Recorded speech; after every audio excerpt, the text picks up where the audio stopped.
Good morning students, my name is Ramakant Patel और आप देख रहे हैं साइंस वन एकेडमी छिंदवाड़ा। बच्चों, पहली बार यदि आप हमारे चैनल से जुड़े हैं तो चैनल को सब्सक्राइब करें और बेल आइकन को प्रेस करें।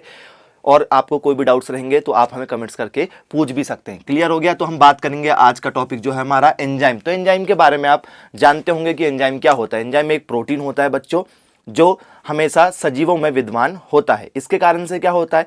इसके कारण से जो भी रासायनिक क्रियाएं होती हैं वो क्या होने लगती हैं? तीव्र गति से बढ़ने लगती हैं।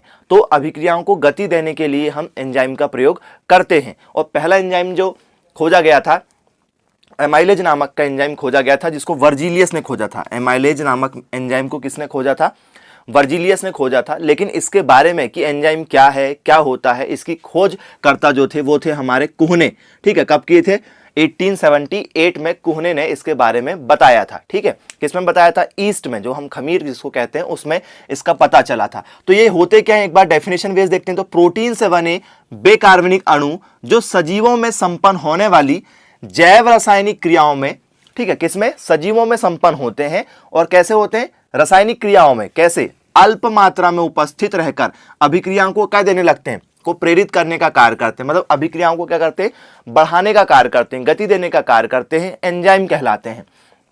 तो पेपर में तो डेफिनेशन पूछेगा नहीं, खोजकर्ता पूछ लेगा, लेकिन आपको एंजाइम पता होना चाहिए। तो खोजकर्ता कुहने हैं, कब किए थे? 1878 में। और पहला एंजाइम का नाम क्या था? एमाइलेज, जिसको किसने खोजा था? वर्जिलियस। ठीक है, किसने खोजा था? वर्जिलियस। याद रखेंगे आप लोग। ठीक है, यहां से पेपर में क्वेश्चन पूछ लिया जाता है। अब यदि इंग्लिश में देखेंगे तो अ सब्सटेंस, ठीक है, usually produced by plant animal which help a chemical change to happen more quickly. ठीक है, केमिकल चेंज करता कैसे? मोर क्विकली, मतलब बहुत तेजी से। विदाउट बीइंग चेंज इटसेल्फ, मतलब उसकी भौतिक क्रियाओं में कोई परिवर्तन नहीं होता है, रासायनिक क्रियाओं में क्या हो जाता है? परिवर्तन हो जाता है। जैसे बर्फ, बर्फ किस में बदल जाती है? जल में। फिर जल और किस में बदल जाता है? वाष्प में। क्लियर हो गया क्या? या दूसरा एग्जाम्पल हम देखें तो जो क्या है हमारा वेरियम हाइड्रोक्साइड, ठीक है, उसको किसके साथ मिलाए? सल्फ्यूरिक अम्ल। H2SO4 क्या होता है? सल्फ्यूरिक अम्ल होता है। तो क्या बन जाता है आपका? वेरियम सल्फेट बन जाएगा। और साथ में क्या निकल जाएगा? वाटर निकल जाएगा। क्लियर हो गया क्या?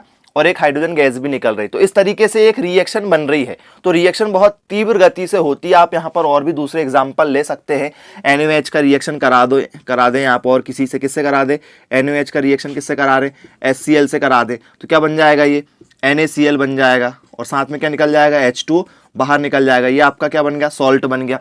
तो आपने देखा होगा समुद्र के किनारे जो नमक बनाते हैं वो इसी पैटर्न से बनाया जाता है।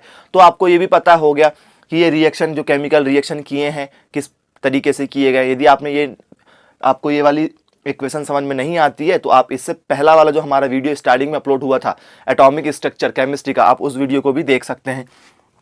तो जो एंजाइम होता है, ये कैसा वर्ड है बेटा? लैटिन शब्द है। कैसा शब्द है? लैटिन शब्द है। उसमें एन का मतलब होता है अंदर, एन का मतलब होता है अंदर, एवं जाइम का मतलब होता है फैक्टर या ईस्ट, जिसको क्या कहते हैं हम लोग? ठीक है, खमीर कहते हैं। ईस्ट को क्या कहते हैं हम लोग? खमीर भी कह सकते हैं।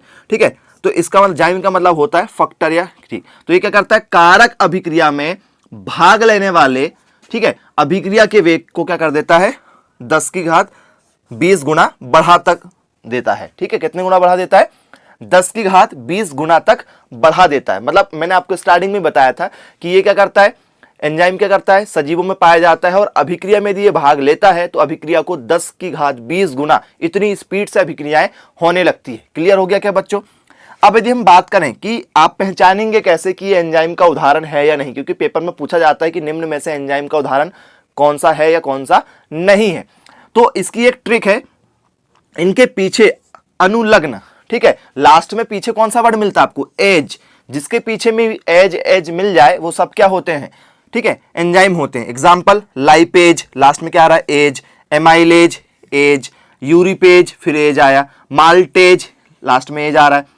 ऑक्सीडेज, लास्ट में एज आ रहा है। ठीक है, लाइगेज, फिर लास्ट में एज आ रहा है। तो एज एज वाला प्रोनाउंसिएशन आपका लास्ट में हो रहा है तो समझ जाएंगे कि आप क्या है? ये एंजाइम है। फिर अगला है हमारा लाइसेज, जाइमेज। इस तरीके से जितने भी आपको एज एज वाले वर्ड मिलेंगे तो आप बिल्कुल वहां से क्या कर सकते हैं? पकड़ सकते हो उसको कि ये वर्ड हमारा क्या है? ठीक है, एंजाइम का वर्ड है। अब यदि हम बात करें कि सभी एंजाइम शरीर के तापमान को 310 केल्विन में है। किस में है? केल्विन में है। तो आपको पता होगा कि भाई केल्विन को हम किस में बदल सकते हैं, सेल्सियस में भी बदल कर देख सकते हैं। तो 310 यदि केल्विन में दिया है, ठीक है, तो मनुष्य के जो शरीर का तापमान है वो 310 केल्विन में ये क्या होते हैं, सक्रिय हो जाते हैं। तो भाई 310 केल्विन को हम किस में बदल लेते हैं, सेल्सियस में। तो 273 दशमलव पॉइंट में होता है, हम उसको पॉइंट से छोड़ देते हैं और क्या लिखते हैं, सेल्सियस। ये हमारा फॉर्मूला है कि भाई यदि कोई चीज केल्विन में दी हुई है तो केल्विन की वैल्यू यहाँ पुट कर दो, कितना है 310 इक्वल टू 273 प्लस में सेल्सियस का सेल्सियस, ये प्लस में है 273, इक्वल टू की उधर जाएगा किस में जाएगा, माइनस में। तो 310 माइनस 273 इक्वल टू सेल्सियस का सेल्सियस, यदि माइनस करेंगे तो कितना आएगा, 37 डिग्री सेल्सियस के आसपास हमारा आंसर आएगा। और ये 37 डिग्री सेल्सियस क्या है, मनुष्य का समान, ठीक है, टेम्परेचर जो है बॉडी का वो क्या है 37 डिग्री सेल्सियस। और इसी टेम्परेचर में क्या होता है, ठीक है, एंजाइम पाया जाता है। तो ऑब्वियसली हमारे बॉडी में क्या पाया जाता है, एंजाइम पाया जाता है। तब तो वो अभिक्रियाओं को क्या करता है, हमारी बॉडीज की तीव्र गति से बढ़ाता है। क्लियर हो गया होगा आपको। तथा सामान्य पीएच कितना होता है 6 से 8 क्या होता है, पीएच होता है। मतलब ये क्या होगा, हमारा जो अम्ल होता है वो क्या होता है 0 से लेके 7 के बीच में होता है। अम्ल का पीएच मान कितना होता है, 0 से 7 के बीच में, ठीक है, 7 से कम मतलब 7 के बीच में, मतलब इसको क्या बोल सकते हैं हम, 0 से लेकर 6.9 तक, क्योंकि ये अम्ल होता है।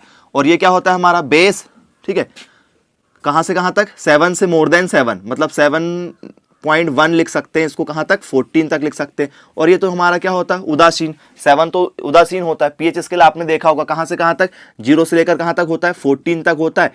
तो यदि वो लेस देन 7 हो, ठीक है, तो वो अम्ल कहलाता है, मतलब हमारा एसिड कहलाता है। और मोर देन 7 यदि हो तो क्या कहलाता है, वो बेस कहलाता है। तो ये क्या होते हैं, 6 से लेकर क्या होते हैं 8 तक पर सक्रिय होते। तो जैसा हमारा बॉडी का पीएच स्केल होता है वैसे पीएच स्केल इसका भी होता है कि भाई यहाँ पर सक्रिय होगा कहाँ से कहाँ तक, 6 से लेकर 8 के बीच का जो पीएच स्केल होगा इसके बीच में क्या होगा, हमारा एंजाइम सक्रिय होता है। क्लियर हो गया क्या बच्चों। तो ये था हमारा टॉपिक एंजाइम।